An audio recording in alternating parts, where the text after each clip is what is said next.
Une orageuse soirée de l'été 1985.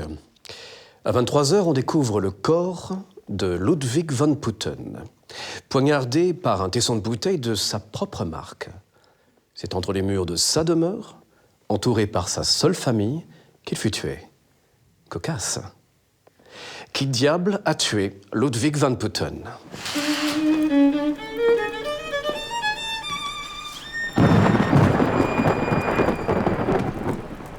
Sont réunis dans le salon, autour du corps de la victime, nos suspects. Carol Brown, cadette de Ludwig, accompagnée de son mari, Charles Brown. Elle travaille aux côtés de son père dans l'entreprise familiale avant d'en être mystérieusement écartée.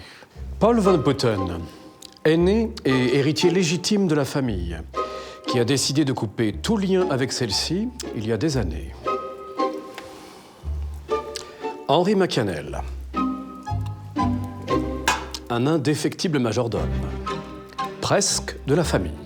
Sans oublier cette vieille femme, Anémone Oakeshorn, mère d'Elsa Oakeshorn, la regrettée Madame van Putten.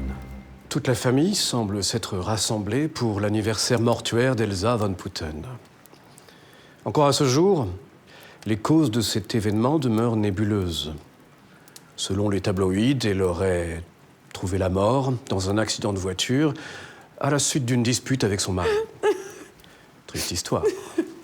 Le baron aurait perdu la vie aux alentours de 22h30, soit peu après le repas. Reconstituons la soirée. Nous sommes arrivés à l'heure du dîner. Qui aurait pu penser que ce serait le dernier? Avant de rejoindre Charles dans notre chambre, je suis allée voir Père dans le salon pour régler les derniers détails sur un nouveau produit de la marque. En sortant, j'ai croisé Paul. Il avait l'air hors de lui. Après le repas, j'ai rejoint mon père dans le salon pour des affaires personnelles. Le ton est monté et nous nous sommes quittés. Après quoi, je suis sorti fumer sur la terrasse pour me détendre. Oui, c'est moi qui l'ai tué. Je n'allais tout de même pas le laisser ronger le câble de la télévision. Et puis, à l'allure à laquelle ça se reproduit. Je divague. Ça m'a fait plaisir de revoir les enfants. Et ça a fait plaisir à Henri aussi. Il avait l'air si triste aujourd'hui. Qu'est-ce que j'ai fait après le dîner? Quel dîner? Aux alentours de 20h, j'ai accueilli toute la famille pour le repas. L'ambiance était plutôt silencieuse. Seule Madame Anémone mangea de bon cœur. Ensuite, j'ai pu épousseter le portrait de Madame van Putten.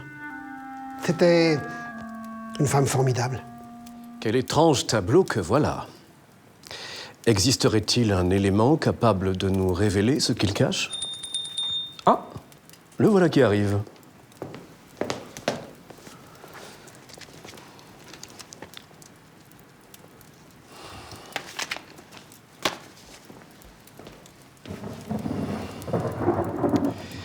Les analyses de la police scientifique sont formelles.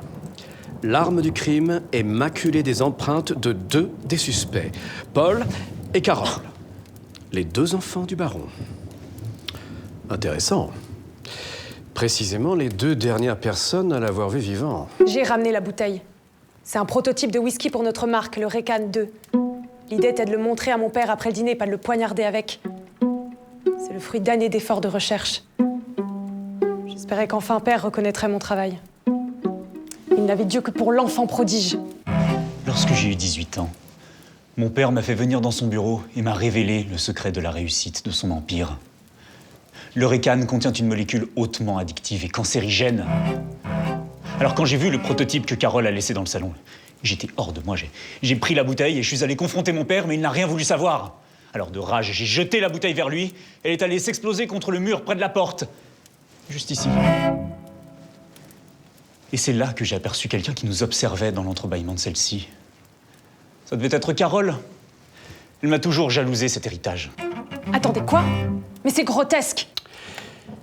Récapitulons. Un patriarche poignardé, un majordome endeuillé, une vieille femme sénile, un frère et une sœur rivaux.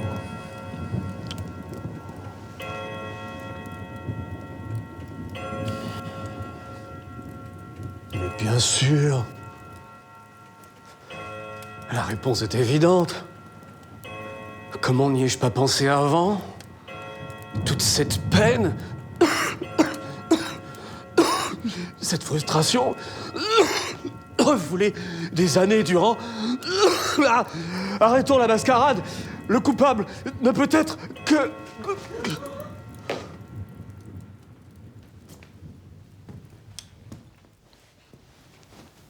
Une orageuse soirée de l'été 1985, les masques sont tombés. Mais une question demeure. Qui diable a tué Ludwig van Putten ?